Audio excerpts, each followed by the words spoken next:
Hey, if you're a voracious podcast listener like me, then you're probably always on the hunt for more helpful podcasts to add to your ever-growing playlist.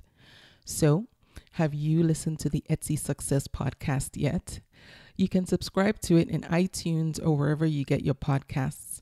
I think everywhere you can find the Etsy Conversations podcast, you can also find the Etsy Success podcast. And if you haven't listened to it yet, here's why I think you should consider adding it to your podcast repertoire. So the Etsy Success podcast is put out by the folks at Etsy. So it's coming from the mothership. It's a topical style podcast that features deep dives into different aspects of selling on Etsy. One topic per episode.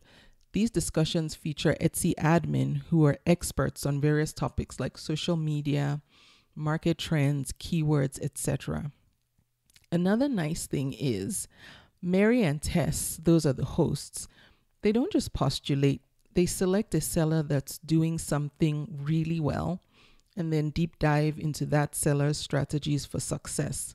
And this is one of the reasons I think you should subscribe to this podcast. You get to hear an in-depth discussion with an active seller who's doing something really well that you probably need to, or at least you might want to be doing just as well. Mary has an Etsy shop too, so she gets it when it comes to talking from a seller's perspective. I think one of the best parts of the discussion with both their seller guests and their Etsy admin guests is the questions they gather for them from the Etsy forums. This is a nice way for listeners to get involved in the discussion and get a shop shout out too. Okay, don't forget, you can subscribe on iTunes, Stitcher, TuneIn Radio, or wherever you get your podcasts. So go subscribe and listen and let them know you're listening. Enjoy. Welcome to the Etsy Conversations podcast, featuring inspiring interviews with Etsy shop owners, hosted by Ijama Elazu. Hi, and welcome to the Etsy Conversations podcast. I'm your host, Ijama, and I thank you for joining me for another podcast episode. This week, my guest is Michelle Farro. She's an artist, and she runs the Etsy shop Michelle Farro Studio. If you want to find her shop on Etsy, just search for Michelle Farro. It's Michelle, F like Frank, Arro. And Michelle, thank you so much for being my guest and welcome to the podcast. Hi, Jama. Thank you for having me. You are so welcome. So I'm glad to have an artist on the podcast again. It's been a while since I've talked to one. So thank you for joining me for this conversation. But before we start, can you just tell us a little bit about yourself? Sure. I am a visual artist. My background is in classical drawing and painting. And I would say that my studio practice now focuses on both painting and printmaking. But I've always been a maker since I was a child. And so I dabble in sewing, photography, all sorts of different things. And that's sort of how I came to open an Etsy shop. Was just looking for an outlet to sell things that I was making. So Michelle, did you always know that you wanted to be an artist as a career? Because you studied art in California and in Italy, which is really impressive, by the way. Was that always your plan? I did not know that I would do this for a living. I had always been making things as a child, but I come from a pretty working class family, and I didn't really have an example of anyone who was an artist for work. When I went to high school, I actually did a vocational school program for cosmetology, and so I spent the last 15 years or so in the salon industry working as a hairstylist. And when I graduated high school, I moved out to California thinking I would maybe work on movies or do some sort of freelance work. And at that time, I also went to Santa Monica City College. And one of my instructors there in a painting class was like, you should be a painter, and recommended that I look into Laguna College of Art and Design, which is where I wound up getting my degree from. And it just wound up being a really good fit. Like the first day I drove down there, I was like, I'm going to college here. And then that kind of shifted the course of my life, really. And then at what point did you decide to go abroad to study art some more?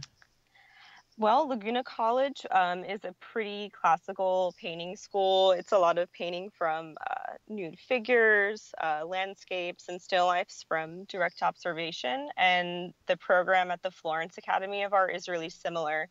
So they have some sort of partnership where they hold a scholarship each year. And I think it was, I'm not sure which year of college, but I did receive that scholarship, and so I went to Florence to study for like their summer program. Oh, nice. So you were a hairstylist up until the end of 2017. We're a few months now into 2018. Do you ever miss that career? Do you ever miss just creating in that way? Because it is kind of a form of creativity and being creative. It definitely is related to painting in a lot of ways. The most obvious being that you're working with color theory. I think that hair cutting is really sculptural as well. I miss certain aspects of the job. I Mm. miss the connections with my clients. A lot of them would wind up like purchasing work from me too, so that was really Oh, nice to nice. have in terms of business. Yeah. So I miss the social aspect of it. Versus now working from home, I would say I have to rely more on like the internet and things like that, or really have to go out of my way to like interact with people. Yeah. I don't miss the really long hours. It's a very physically demanding job where you might have, a 7-hour shift of back-to-back clients, and you're on your feet all day and you have 5 minutes to like stuff food in your mouth. And Mm. so I don't miss that intensity. I was also experiencing a lot of pain in my arm and hand. I was getting tendinitis repeatedly in my elbow from Oh. blow drying, and so it was affecting my ability to like paint and do printmaking, especially when it came to carving wood. I would really feel it. And so I'm thankful now that I don't have that sort of physical pain going on from the job. Wow. I think these are things that we don't normally think about when we think of going to do our, and when I say we, I mean mainly women, that the person working on our hair is at risk of those types of physical injuries, if you will. It's kind of an injury, I think. I think Um, so too, yeah. yeah. A lot of the stylists that I've worked with over the years would have just sort of repetitive motion injuries like that. Yeah. Um, and then I guess from a like mental standpoint, I would say that I can be very social and I enjoy it, but I'm introverted in the sense that at the end of a day like that, I would just be kind of depleted and exhausted Yeah. mentally. Yes. Um, from you wind up being really close to people, and you do wind up being their therapist. Like people tell you things that Yeah. they would never tell anyone else, and you kind of start dealing with people's life stories. And at the end of a day, I would personally just be like, I can't talk to anyone anymore. Yes.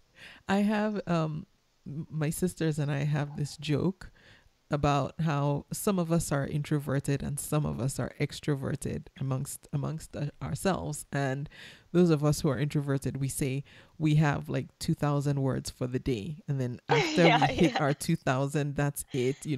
We're not angry, we're not upset, we just don't have any more words to spare. It's like, come back tomorrow and I can talk, but today I'm done. No, I completely relate to that. And I've always been this way, even when I was a child, just very much in my own head and Yeah. just content with kind of being in my own little world. And Yep. so, yeah, I relate. I can totally relate. So, when did you first discover Etsy? When did Etsy come in onto the scene? It's like you kind of knew about it going going into the world of art. I think I was actually kind of looking through my Etsy history, trying to remember because it's been so long. And when I look at my account, it says that I opened the account, I think in 2008 or something like that. And I just Yes. remember hearing about Etsy as, a place for people who make things. And the idea fascinated me that you could open a store for 20 cents amongst a community of people who were making things with their hands. And that really spoke to me. And so I think some of the first listings I ever had on Etsy, which never sold, were things like cookies and things I had crocheted. I didn't necessarily have it set up in any official way as a store for my artwork.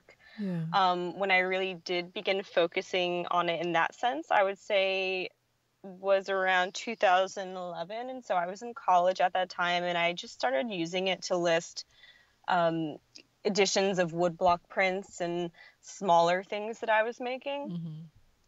And at that time, I didn't really approach it in a way where it was, I'm opening a business. Like, I didn't have branding. I didn't do advertising. I knew nothing about tags and searching. And so all of that stuff kind of came slowly over the last few years. And despite not doing anything officially, I was surprised to like get somewhat regular of sales on it. So I kind of stuck with it since then. Yeah. So as you went through your Etsy journey, how did you start to discover that there were things that you should have been doing and weren't, and then start to implement them? Like, like what triggered you to realize you needed to put tags on your listings, or that I'm trying to think what else. Let's like say tags, for instance. I know most new sellers who just jump in will go ahead and just list something and don't realize that tags are important to be found in search. How did you start to put the pieces together to figure out what you weren't doing right and then start to fix them? I think I started to pay attention to the listings that were accidentally doing well. So maybe I used a term that wound up being popular in search. I also think there is some sort of relation to the popularity of Instagram and other social media platforms around the same time. I didn't get that. I didn't get Instagram until maybe a few years ago. I was late to the smartphone game. So I was doing Etsy for my computer. I think I still had a flip phone for the most part of it. And so just using Instagram and using hashtags and thinking about what people would search for. So I guess putting myself in the mindset of I'm someone who's looking for original artwork on Etsy, which I think is a very specific thing to sell on Etsy. It's not,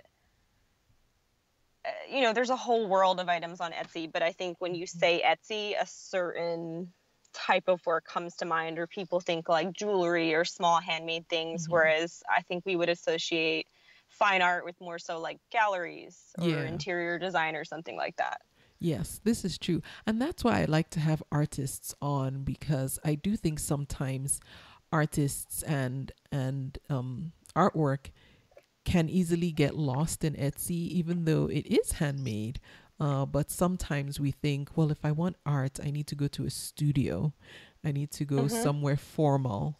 Not that Etsy is not formal, but I think you get what I'm going towards. So in the beginning, you didn't initially sell your artwork. At what point did your product line change?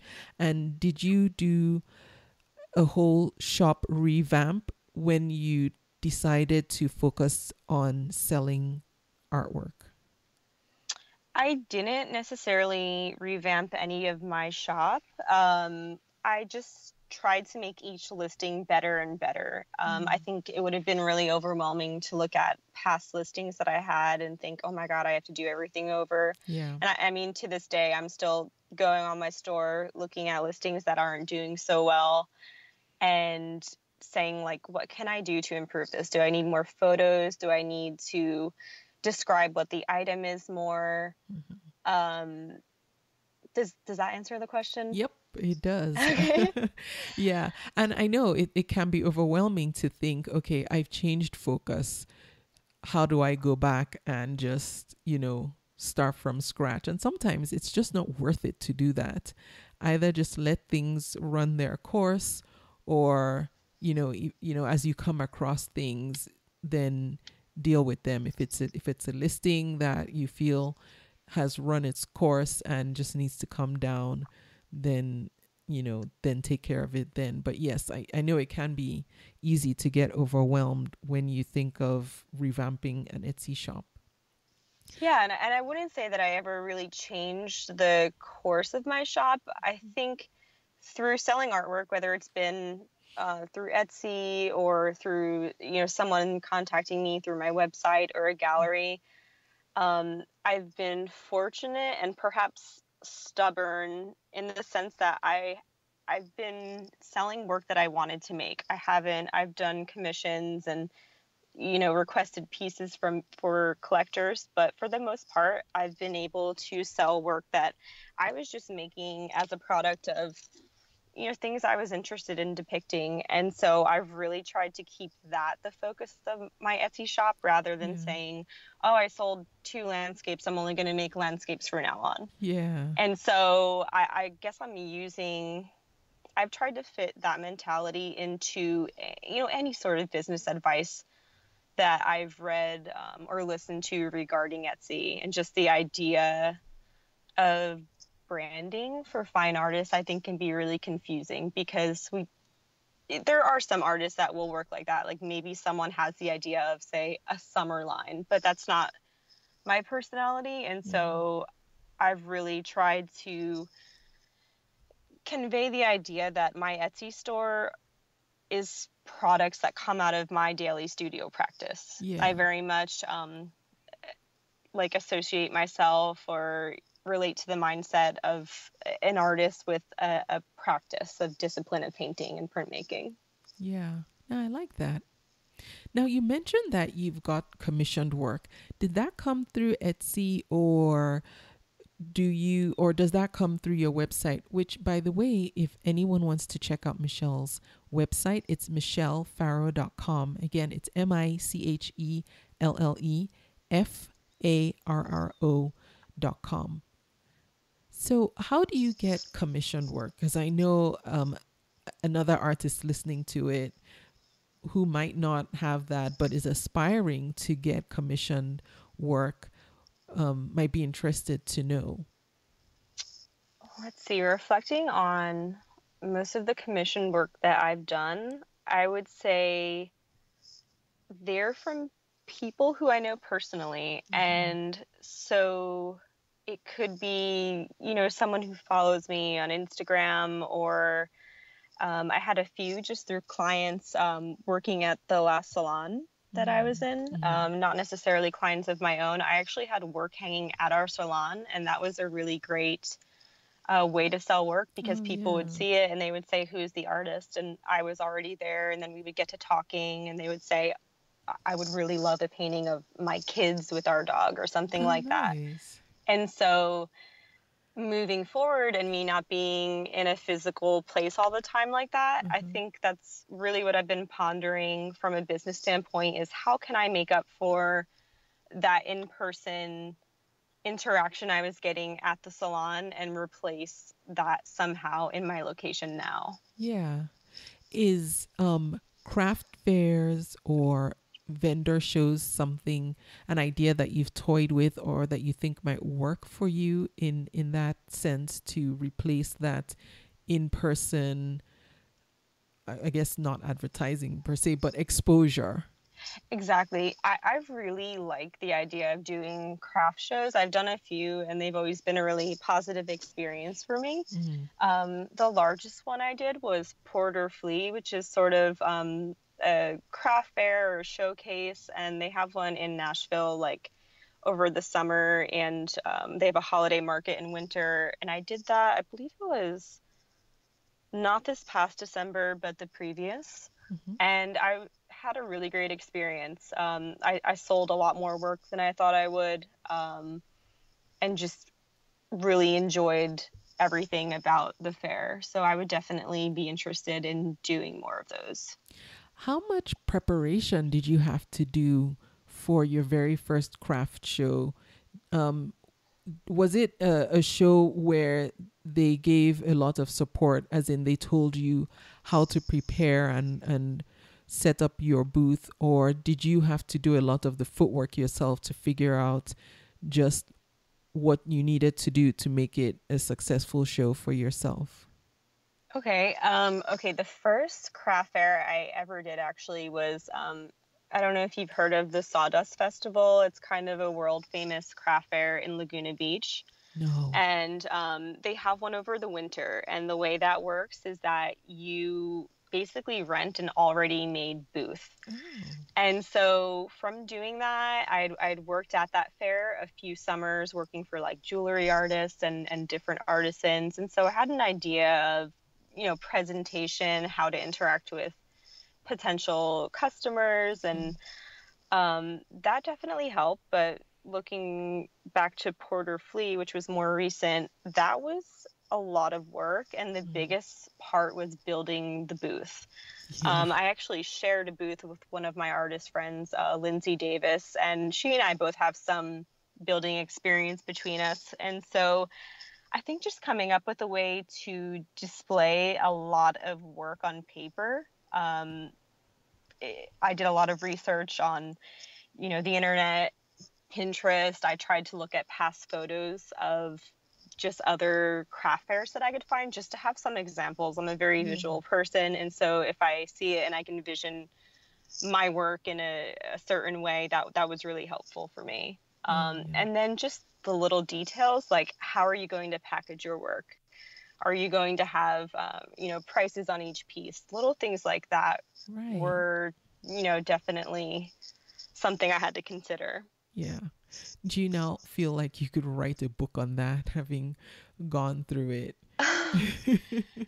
I feel like now, even in regards to Etsy, just learning how to package and ship artwork, finding suppliers for materials, like where do you get boxes, all of that has been such a journey. And I do feel like perhaps I could write a book on that stuff. So yeah, if any of your listeners need advice on where to purchase any sort of like packing materials, just send me an email and I'll happily send you some links. Great. And I will have all Michelle's contact information in the show notes for this episode, so you can definitely reach out to her. So now that you're focusing on your art full-time, you're a full-time artist, this is how you make your living. What does a typical day look like for you now that you don't have to juggle between working in the salon and working on your art? I definitely am someone who needs to adhere to a schedule. I definitely find it easy to lose focus throughout the day if I don't have things scheduled ahead of time. So I take time each week to kind of set a plan for the week, for that day. I've been toying around with a few different types of schedules, and something I've been doing more recently is trying to do my creative work in the morning. I found that I would get a little discouraged if I woke up and then I was spending 2 hours doing emails and maintaining my Etsy store or doing any sort of administrative work. And so I'll typically get up pretty early, do a little breakfast, and then I'll have in mind a project that I want to work on for that day. And I think I have a tendency, and maybe we all do, to like just put so much pressure on yourself. And I've been trying to be more realistic. So it might be more realistic to think I'm going to finish 1 to 2 paintings this week versus I have to have a whole new series of 10 canvases. And so I've just been trying to set more attainable goals for myself. And I feel like that makes the consistency a little more easy. Yeah. I like that. I think like you, I'm also, I need a schedule. Otherwise the day just runs away and I end up feeling so annoyed with myself at the end of the day because I feel like I just let, a good 16 or 18 hours just go and I didn't achieve what I wanted to. On the flip side, I've tried to also break it down to, more attainable tasks where at the end of the day I can say, okay, these are the 3 things I want to get done today.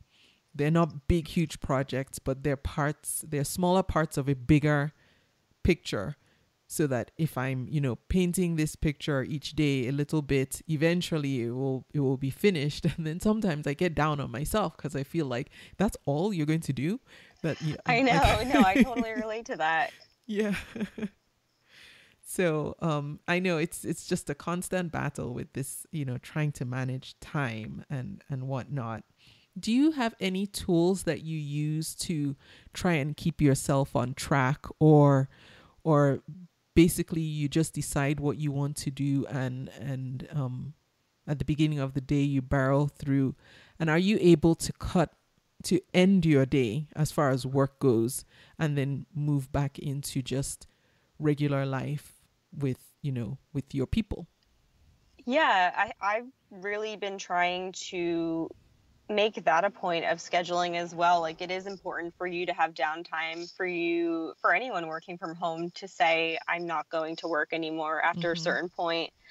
Mm-hmm. And so I absolutely schedule in 1 or 2 hours of relaxing time per day. And that might mean I might be reading, I might listen to a podcast. So I'm still doing something, but I'm taking the pressure off of myself in that time. I might go do an outside activity or go do yoga, something where I'm not so dependent on work, or putting that pressure on myself, or feeling like I have to be on a computer doing administrative things. There's just always so many things to do. Yeah.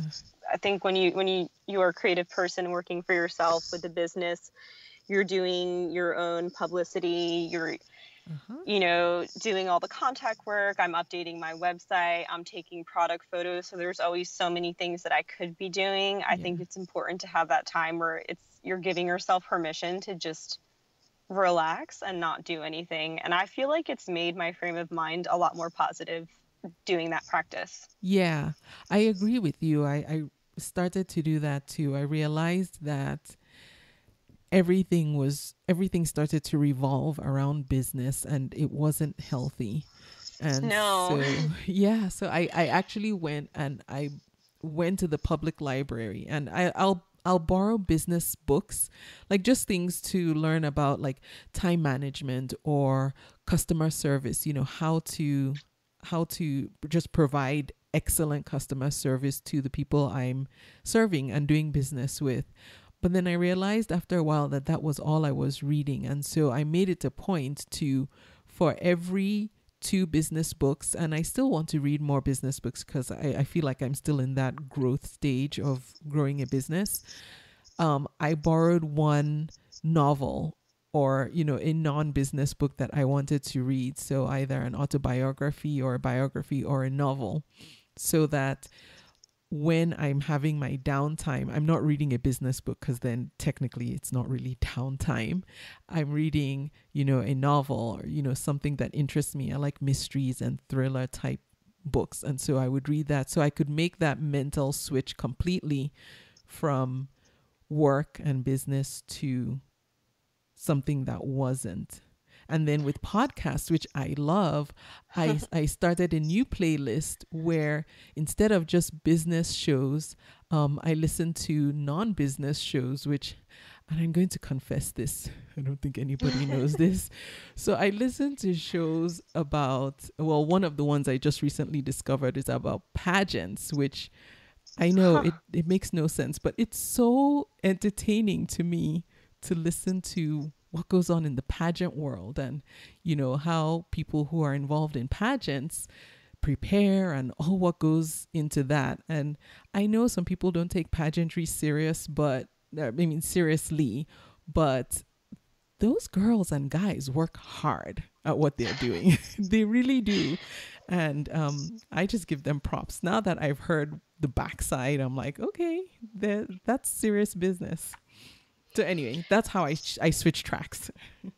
I similarly found myself focusing a lot on business the last few months. And I think for me personally, there's an added pressure in that this is my only source of income now. Yeah. So I thought I should probably learn a bit more about business. Mm-hmm. I may have mentioned to you in the past that in college we had, I think, just 1 business class. And it seemed a little outdated in that we were advised to take like physical slides to galleries, which no one does now. Yeah. And there was some useful advice, but I just remember at that time, I really didn't have any worry. No one really, I think we all had this thought like, oh, college is going to be over and we're just all going to continue painting, Yeah. which a lot of my colleagues did. But in terms of translating that into how to generate income on a regular basis, weren't really provided with a lot of guidance. And so I'm kind of filling in the gaps for myself. Yeah. And similar to what you were saying, I do listen to a lot of business related podcasts, which I've been altering my schedule just based on the advice of what other people say. I'm not naturally that organized, so it's definitely a work in progress. Yeah. And I would say my guilty pleasure for podcasts, non-business related, true crime. Oh, I love those Yes, too. I'm a huge fan. I am too. Sometimes I can't listen at night, but I like those as well. Yes, they keep me on the edge.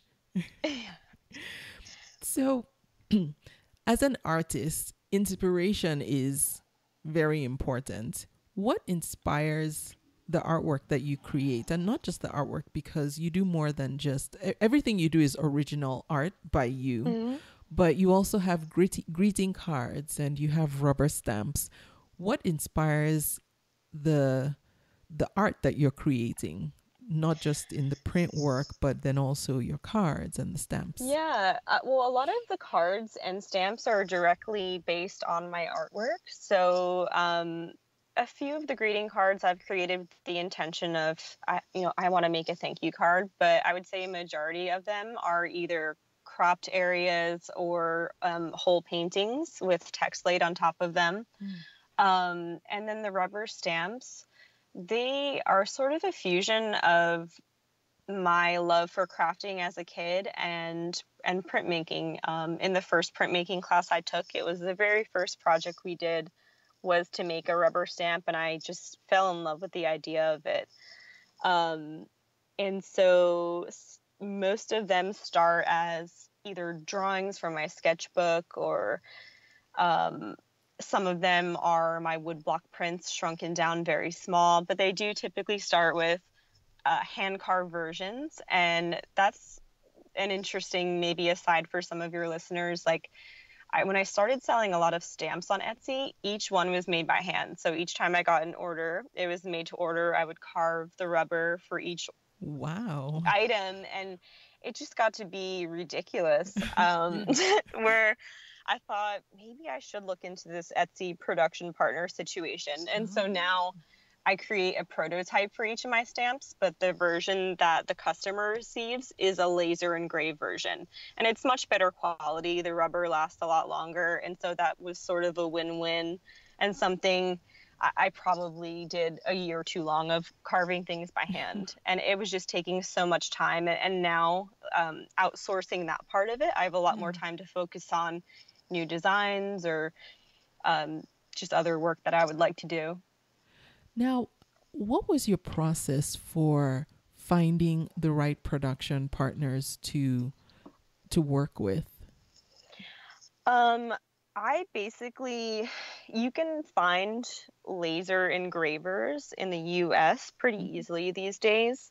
So it was a combination of just looking through Etsy's database of production partners and just doing some searching online and just finding a company that works specifically with rubber stamps. Okay. And were you able to get samples of their work first, test it out to see if it met the standards that you wanted for your products before committing to work with them?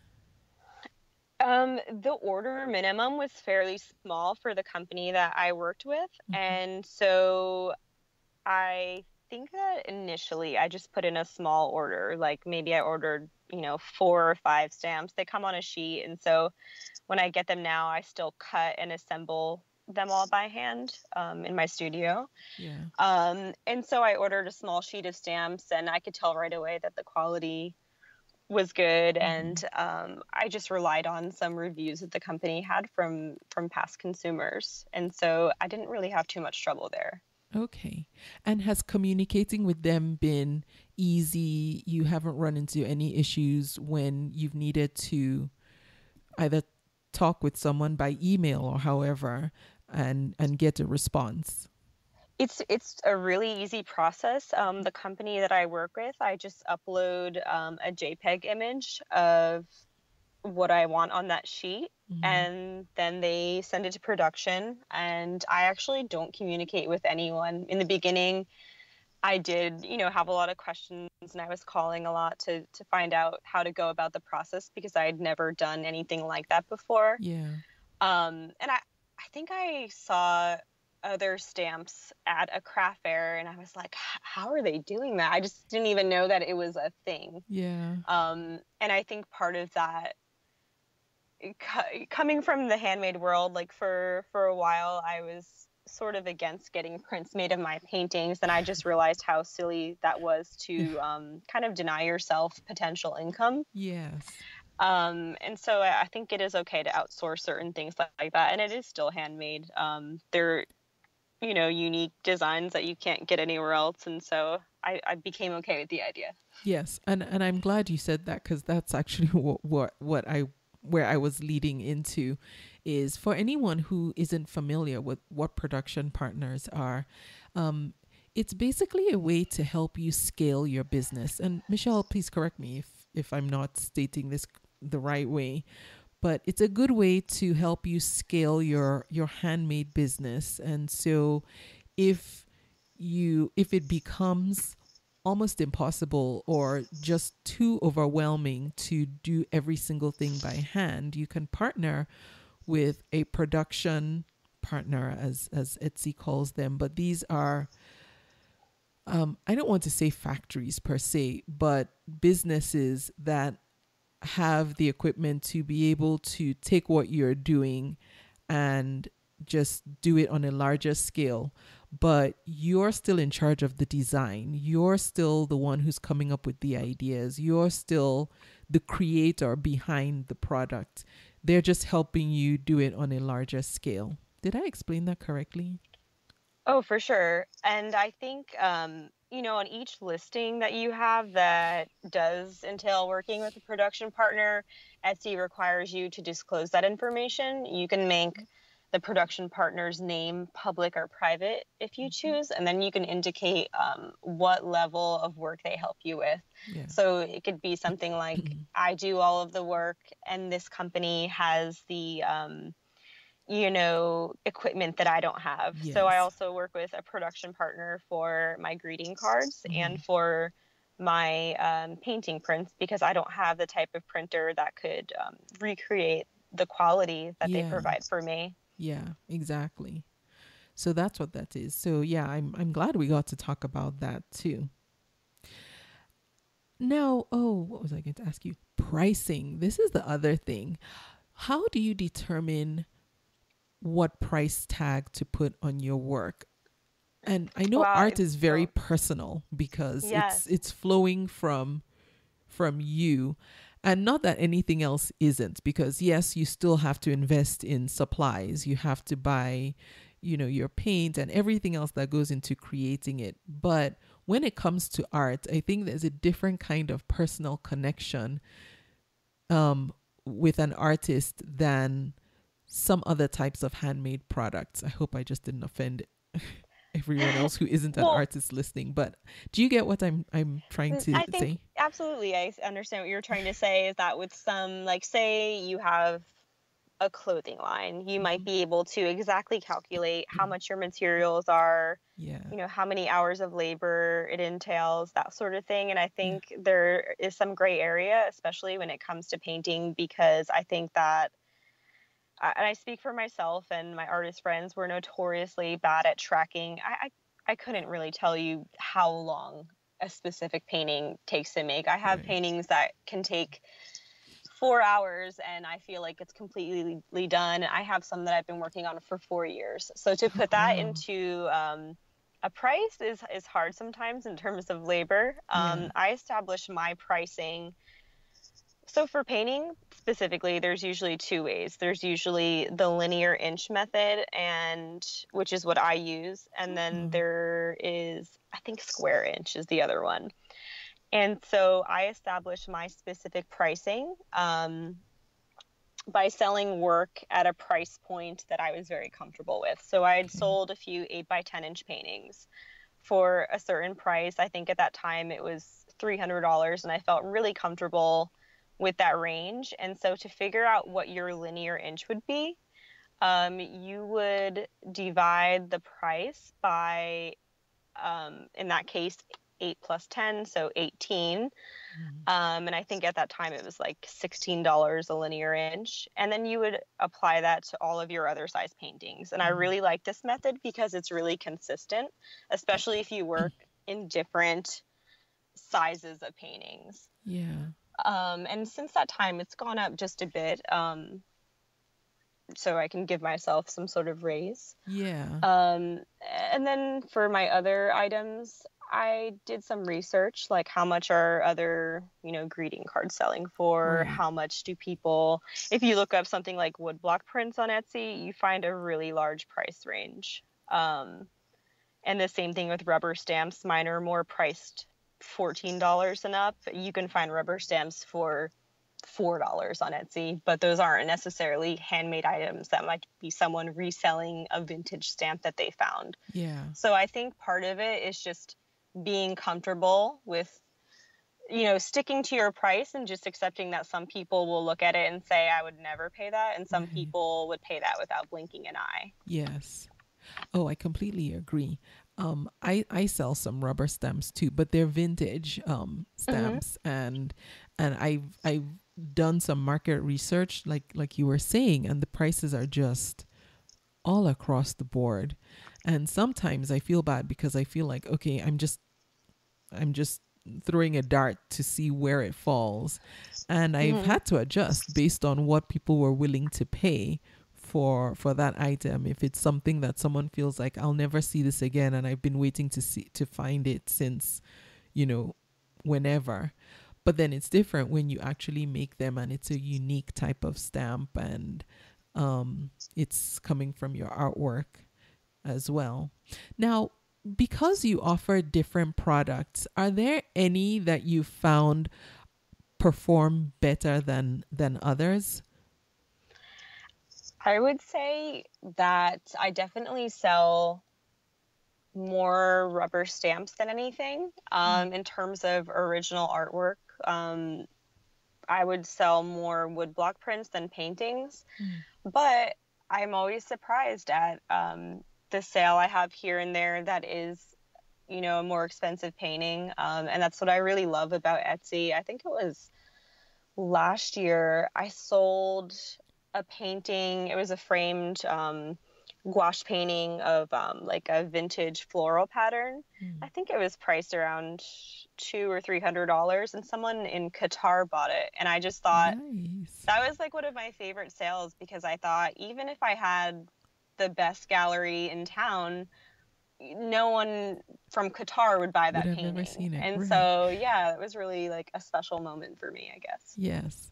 And speaking of international sales, have you always, from the very beginning of having your shop, always been open to selling internationally, or is that something you only started doing after a while? I don't recall when I first started doing international shipping, but once I got the hang of it and I had done a few shipments and realized what the price point was, and just made sure that I was not paying for someone shipping, I just started offering it everywhere. And in the case of the painting to Qatar, they actually used some sort of courier service.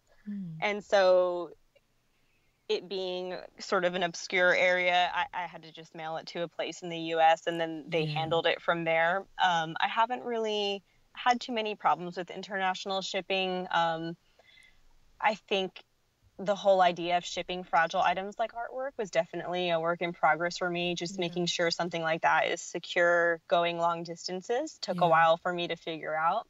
Yes. But yeah, once I did a few, I felt pretty comfortable with that whole process.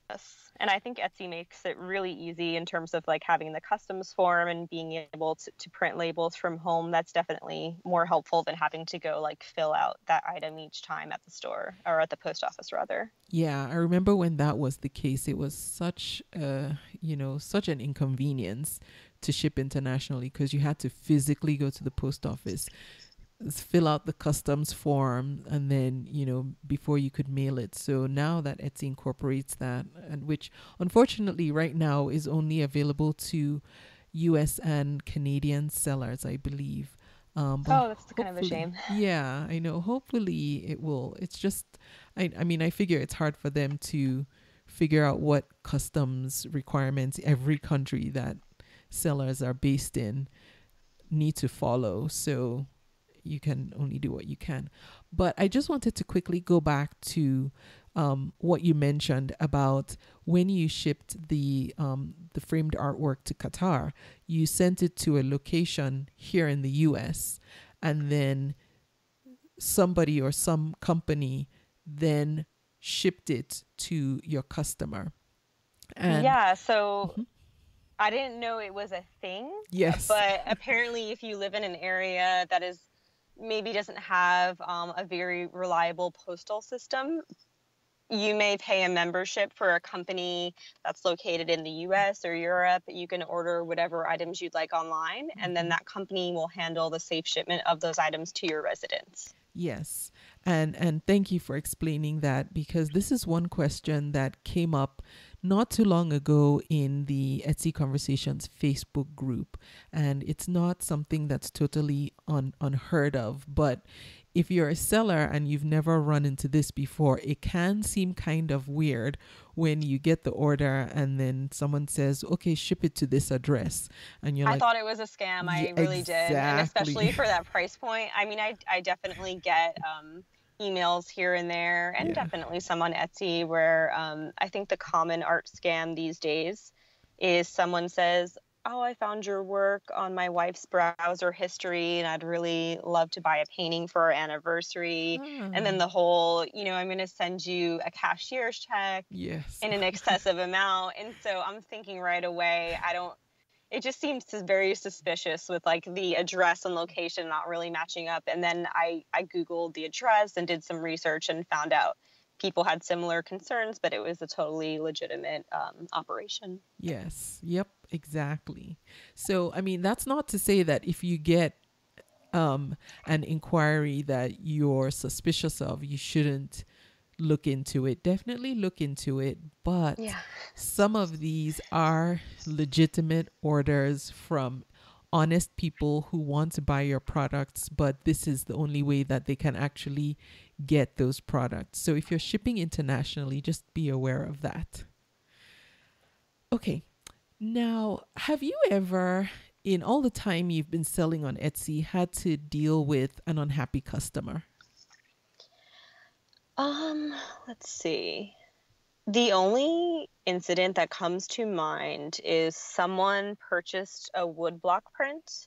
I want to say this was last year, and after they received the item, they said, "This is a really lovely print, but it's not worth what I paid for it." What? And they thought they were getting the block, which was so confusing to me because in the listing, it says print probably 50 times. That's the category that it shows up on in Etsy. There's a picture of a print.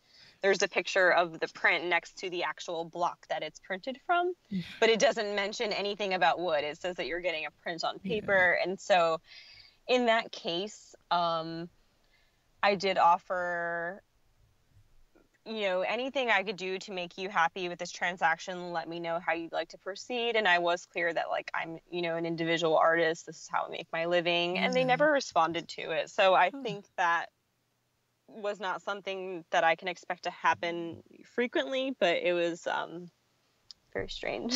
Yeah. Did they ever? It just kind of shows people don't read everything, I guess. Oh, absolutely. I've learned that. And I had a similar incident. I sold a vintage sewing pattern and the person wrote back and said, "Where's the dress?" And I thought, oh my God, It says sewing pattern so plainly. I said, you have to sew it yourself if you want the dress. And they were really upset. And I thought, wow, people really don't read.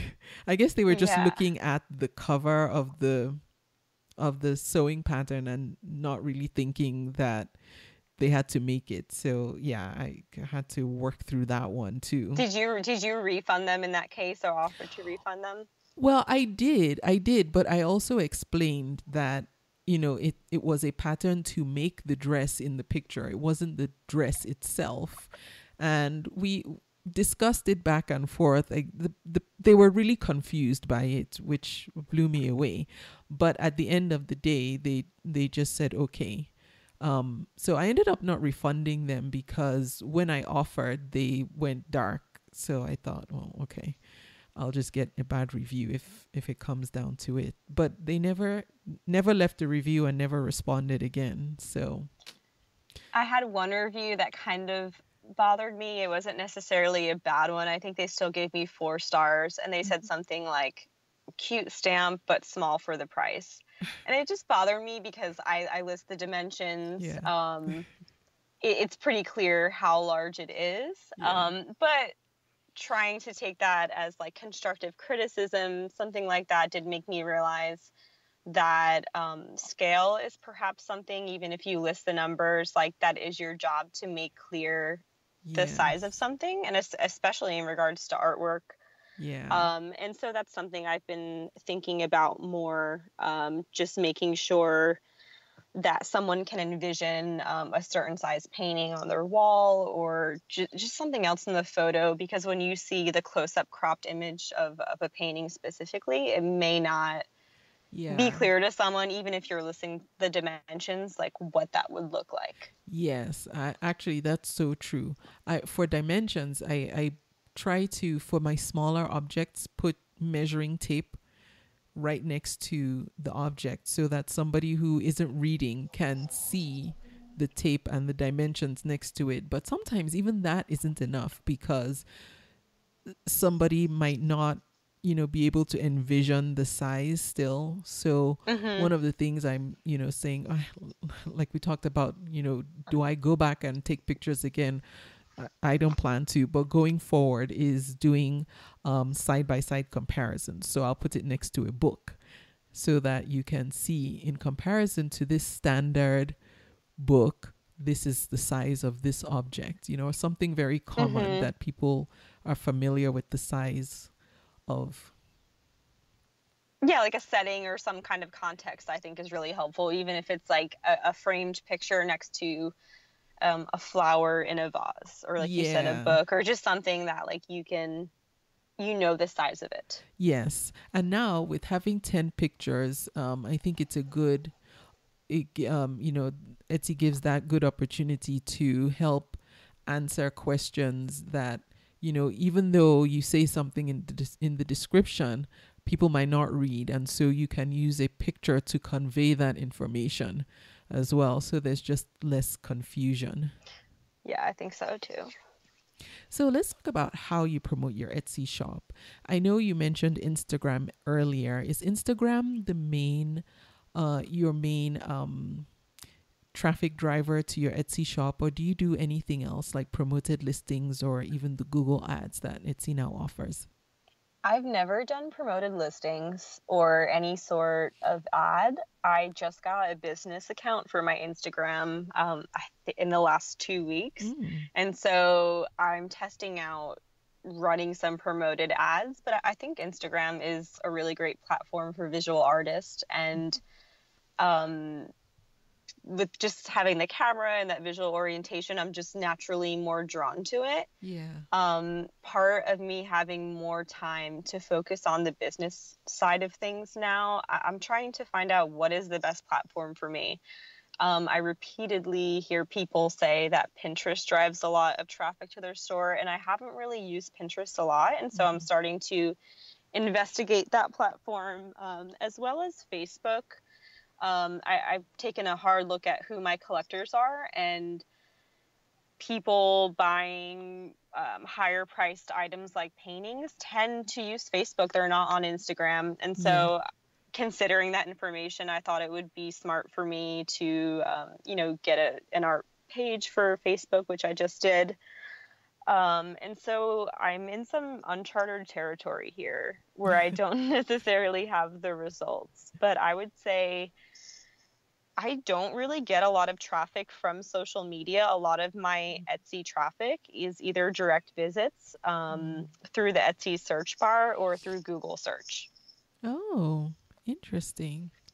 And I do get some traffic from, I would say, Instagram, but I wouldn't say it's anything significant. Okay. And you haven't yet actually tried the Instagram ads. You're still just toying with the idea of testing them out.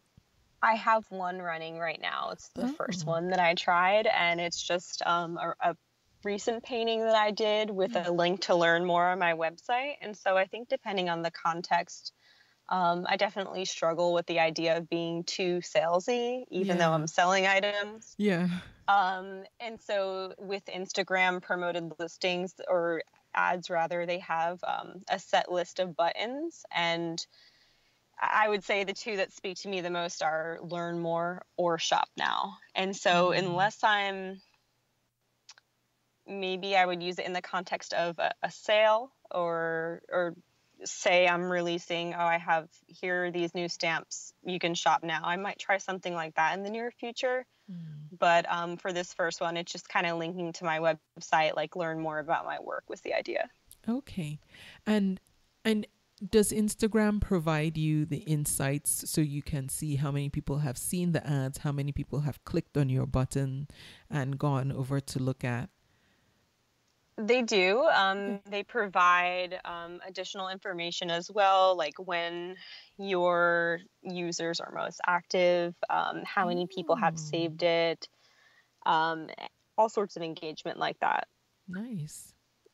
And you're also able to, I'm assuming, control how much you spend so your ads just don't run wild and you end up with an excessive bill. Definitely. You can set the limit, and then you can set how many days you'd like it to run. And I think their ads start at $5 a day, and go up to however much you'd like to spend. I did something on the very low end, like around $10, just to kind of see what would happen. And I do feel like I've had more engagement and followers, and that's a tricky area too. I don't know if being popular in social media always equates to a successful business. right? And so that's something I'm keeping in mind as well. Yes, I know it's hard to determine. I've asked myself that before: is do a larger number of followers really translate into a more successful business? And I think it just depends on what your business is. I think it depends on the business for sure. Yeah, absolutely. And I'm sure there's a point, like if you are a company with 10,000 followers, I'm sure if you list something for sale, you probably have more purchases on that item, but I'm not sure. I guess from my personal standpoint, I would prefer to focus my energy on being really good at my craft and focusing on that, and have the social media stuff come second. And so just reading business stuff and general advice on how to run an online business, it's really easy to shift your focus from the making to the social media. And I don't want to necessarily be good at social media. I just want to have it as like a tool in my belt, but I want my number one focus to be good at, painting and printmaking. Yeah, being good at what it is you do. Absolutely. Yeah. And I think that's really important in what you're doing. Absolutely. I agree. Now, having sold on Etsy for all this time, what lesson have you learned that you can share with someone else who is listening now and is just still kind of trying to find their feet on the platform? I would say that the exercises I've done in trying to identify I guess my ideal buyer has been really helpful. Just simply putting yourself in the frame of mind of what would someone who, like, say you're a watercolor landscape artist, what Mm-hmm. would someone who is looking to purchase watercolor landscapes search for?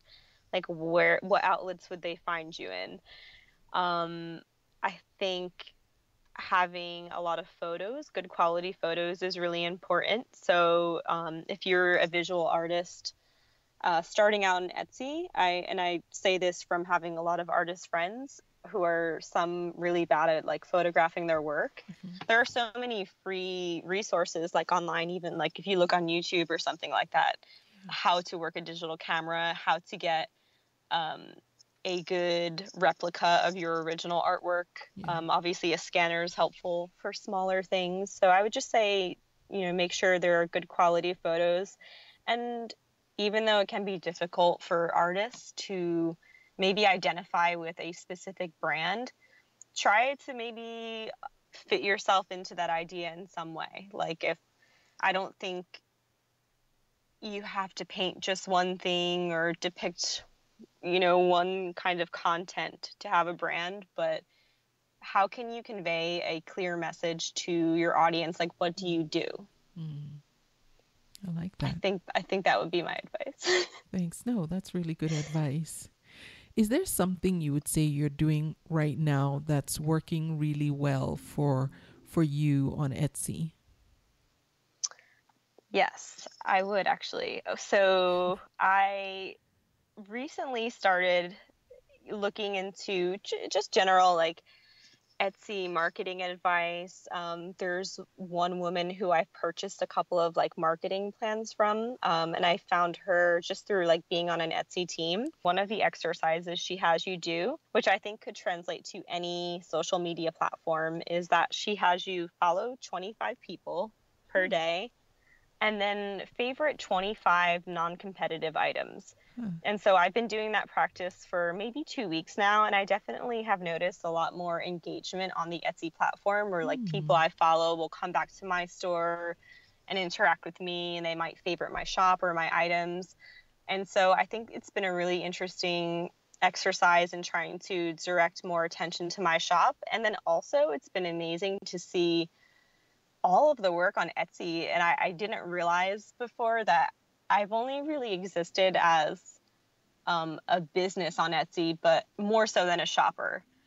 And so, and I have purchased things from Etsy in the past, but this exercise has forced me to really go through all of the different categories and find items that I'm not just arbitrarily favoriting items. I'm really looking for stuff that like I would buy or things that speak to me. Mm-hmm. And so it's been, if anything, really encouraging to see other fine artists who are doing similar work or, just listing things that come out of their studio practice, in addition to like all of the other amazing like clothing and sculptures and just whatever else. If you were to apply that to, say, Instagram or something that, or Pinterest, something that spoke to you, I think it's just a matter of you have to like doing it.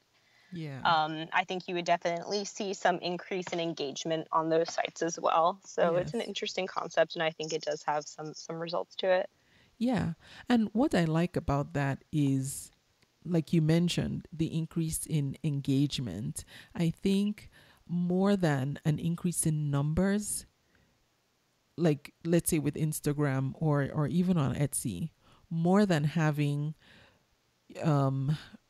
a large number of admirers, I think it's what Etsy calls them. Yes, admirers or followers on Instagram.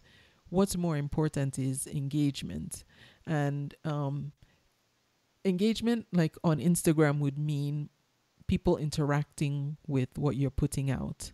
And so you might have a much smaller following, but if people are responding to posts that you make and you're getting lots of comments, I think that kind of engagement speaks a lot more to what you're doing than having a large number of followers who aren't really engaging with what you're putting out. And it could be they're not seeing it because of Instagram's algorithm or what have you. I know we like to blame the algorithm for everything.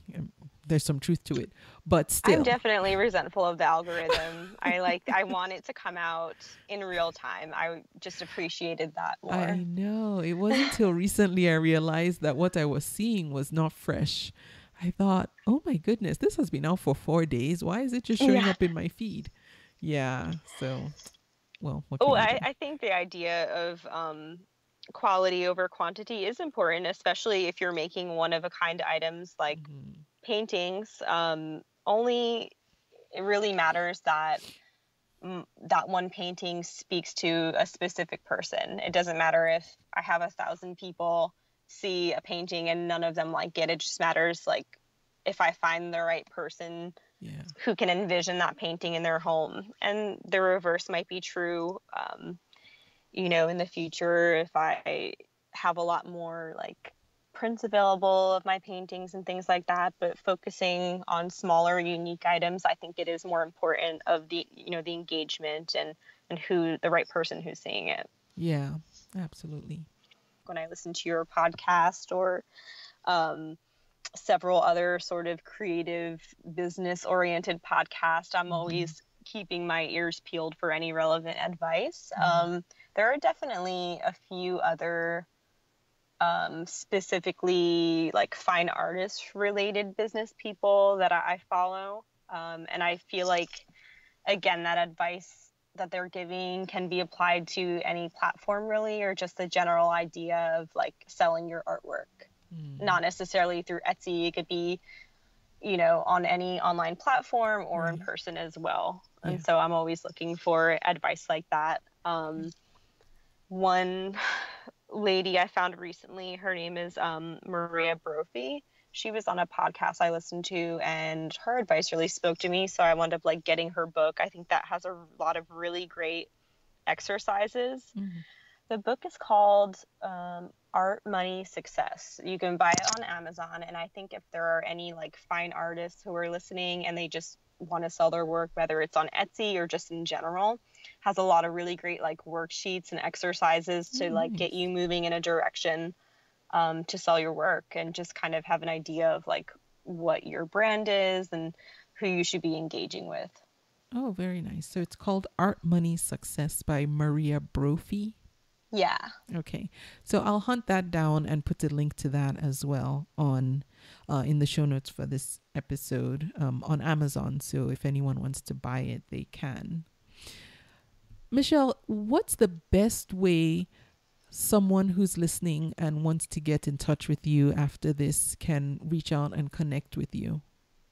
They can find me, they can go on my website and click contact and fill out the form. They can email me at my name at gmail.com, or I'm on Instagram under Michelle Farro, and feel free to reach out in any way. If anyone had any questions or anything like that, I'm happy to chat. Okay, great. I will have all of Michelle's contact information in the show notes for this episode. So if you want to reach out with to her, it will all be there for you to connect with her.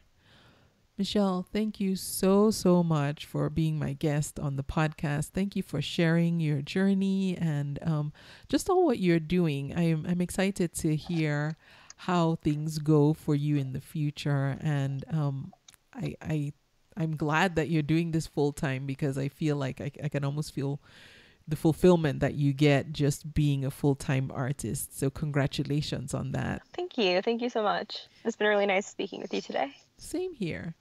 And I thank you for listening to the podcast. I will be back next week. If you haven't yet had a chance to check out the Sellers Resource, it's the new resource I created for Etsy sellers. It's all audio recordings of information about not just how to sell on Etsy, but also all the latest information about what's going on at Etsy and information that you need to know as a seller just to stay up to date with all things Etsy. So go to thesellersresource.com and you can get more information there and sign up to become a subscriber to that audio content library of information, and hopefully I will see you on the inside. Thank you for listening. You can subscribe to the podcast in iTunes, and while you're there, please leave a review too.